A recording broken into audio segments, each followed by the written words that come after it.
सबसे पहले बहुत बहुत स्वागत है। और गॉड वुमन जो फिल्म आने वाली है, शॉर्ट फिल्म है, क्या कहना चाहेंगे? सबसे पहले फिल्म के बारे में बताइए और आपके किरदार के बारे में बताइए हमारी ऑडियंस को।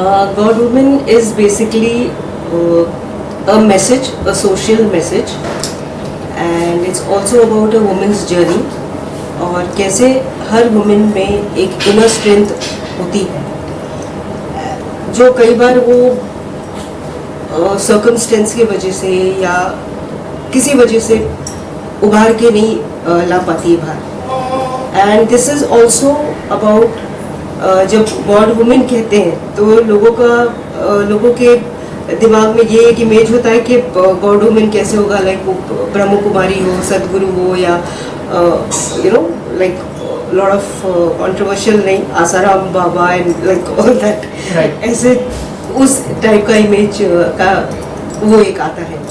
But this is not that type of, if we go by the title God Woman, तो इट बेसिकली इज कि ये गॉड वुमेन जो है, जो किरदार मैं प्ले कर रही हूँ इसमें, it's about she is a spiritual counsellor जिसे कह सकते हैं। She is a tarot astro reader, spiritual counsellor जो काउंसिल करती है लोगों को। जब उनके हर इंसान के लाइफ में अप्स एंड डाउन्स आते हैं, emotional ups and downs, financial ups and downs, हर किस्म का, किसी के काम के, किसी के पर्सनल प्रॉब्लम्स, किसी के लाइफ का हर टाइप के प्रॉब्लम्स आते हैं, अप्स एंड डाउन्स होते हैं। तो how she is a very sorted person basically, and very spiritually, जैसे कहते हैं उसका माइंड सेट जो है वेरी स्पिरिचुअल है। तो वो काफ़ी हद तक क्या कहते हैं, लाइक जैसे दुनियादारी कहते हैं, दुनियादारी से कुछ दुनियादारी में बिना फंसे जिसे कहते हैं, वो स्पिरिचुअल काउंसलिंग कर पाती है। उससे वो मतलब इवॉल्व जिसे कहते हैं, या इनलाइटमेंट नॉलेज जिसे कहते हैं, वो उसमें है। तो when she is counselling people, वो अपने आप को भूल जाती है। मतलब उसके भी लाइफ में प्रॉब्लम्स होती हैं, ऐसे नहीं कि नहीं, बट वो जब काउंसिल करती है लोगों को, तो शी इज टोटली, वो एक मालूम पड़ता है कि she is totally on a different level, मतलब जिसे गॉडली लेवल जिसे कहो, या मतलब अपने आप को भूल के दूसरों का प्रॉब्लम कैसे समझना और दूसरों को कैसे हेल्प, अपने काउंसलिंग से, अपने टैरो रीडिंग से, अपने एस्ट्रो रीडिंग से वो कैसे कितना हेल्प कर सकती है। और काफ़ी हद तक, मतलब ऑलमोस्ट जिसे कह सकते हैं 80 to 90% उसकी एस्ट्रो, उसके टैरो बहुत सही रहता है, काउंसलिंग बहुत सही जाता है। मतलब सब तो ये नहीं कह सकते I am too perfect in my predictions, या ऐसे नहीं होता है। तो बट इसका काउंसलिंग इतना फ्रेंडली रहता है लोगों को, मतलब वो उनके दिल को छू लेती है वो जब वो काउंसलिंग करती है। तो दे कन्फाइड इन हर, बहुत मतलब कन्फाइड करते हैं उसके साथ। जब काउंसलिंग करते हैं तो वो सारी अपने दिल की बातें उसको कहते हैं, एंड बिकॉज दे नो कि हम जब अपनी दिल की बातें इससे कहेंगे तो it will stay with her, it will not go out, जैसे she will not misuse it और she will not misguide that. But इतना स्ट्रेंथ होने पे, इतना स्पिरिचुअल जिसे कहते हैं, स्पिरिचुअल स्ट्रेंथ जिसे होता है, वो दुनिया की बहुत सी चीज़ों का सामना कर सकता है। मतलब वो इतना वीक नहीं होता है इंसान, अगर स्पिरिचुअली आप स्ट्रांग होते हो तो। जिसे कहते हैं प्रेयर्स में, दुआओं में बहुत असर होता है।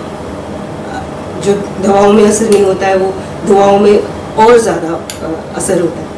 और कहते हैं कि आप अगर भगवान से मांगो तो भगवान सब कुछ दे सकते हैं, लेकिन सच्चे दिल से आपको, अगर आप चाहो, आप मांगो, और आपकी स्ट्रेंथ उससे ही आती है, प्रेयर्स से आपकी स्ट्रेंथ आती है।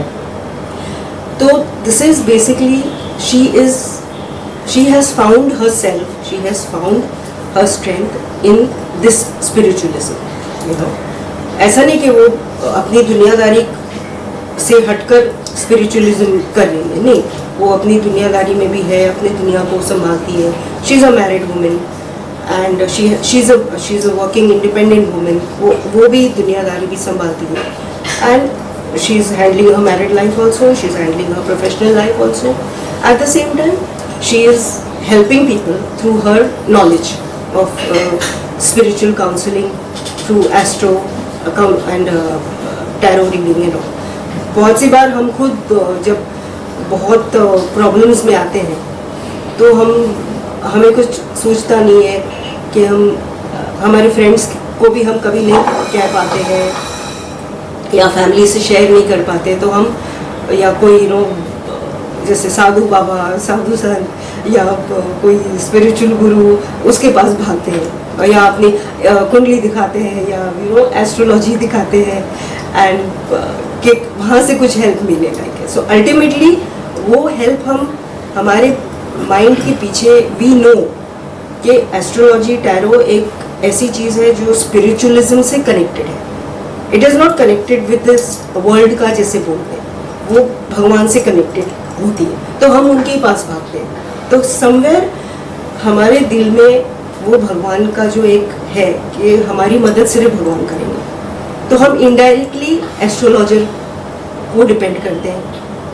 टैरो से डिपेंड करके हम ये चाहते हैं कि हमारा फ्यूचर प्रेडिक्ट करें, हमारे अंदर प्रॉब्लम्स चल रही है इमोशनल या जो भी, मतलब एक कश्मकश जो इंसान में कितनी बार होती है जो नहीं बता पाते, तो हम एस्ट्रोलॉजी पे डिपेंड करते हैं, टैरो पे डिपेंड करते हैं एंड उससे काफ़ी गाइडेंस मिलती है. How to sort out our problems, how to deal with our problems and काफ़ी हद तक स्पिरिचुअलिज्म जो है कम्स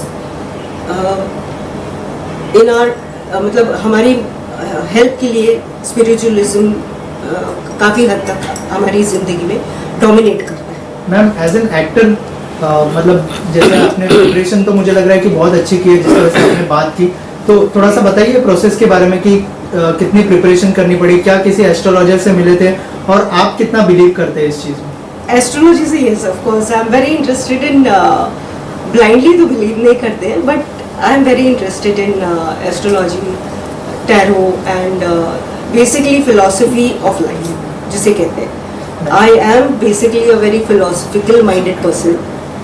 मेरा नज़रिया लाइफ के ऊपर खुद पर्सनली भी बहुत फिलोसफिकल है, बहुत लॉजिकल प्रैक्टिकल है and I do believe that कुछ हद तक एस्ट्रोलॉजी काम करती है, इट वर्क्स, बट ऐसे भी नहीं है कि you should blindly believe it. Like ठीक है, यू गेट, आपको उस चीज़ से नॉलेज मिलती है, वो आप अपने लिए बेनिफिट आपको होता है, आप उससे हेल्प ले सकते हैं, but don't depend blindly on it. बस मैं सबसे यही कहती रहती हूँ कि अगर आपको डिपेंड होना भी है तो आप अपने अंदर जो एक ताकत है स्पिरिचुअल की ताकत, उस पर आप डिपेंड रहिए, वो आपको ज़िंदगी में हर तकलीफ से पार कराते जाएगा.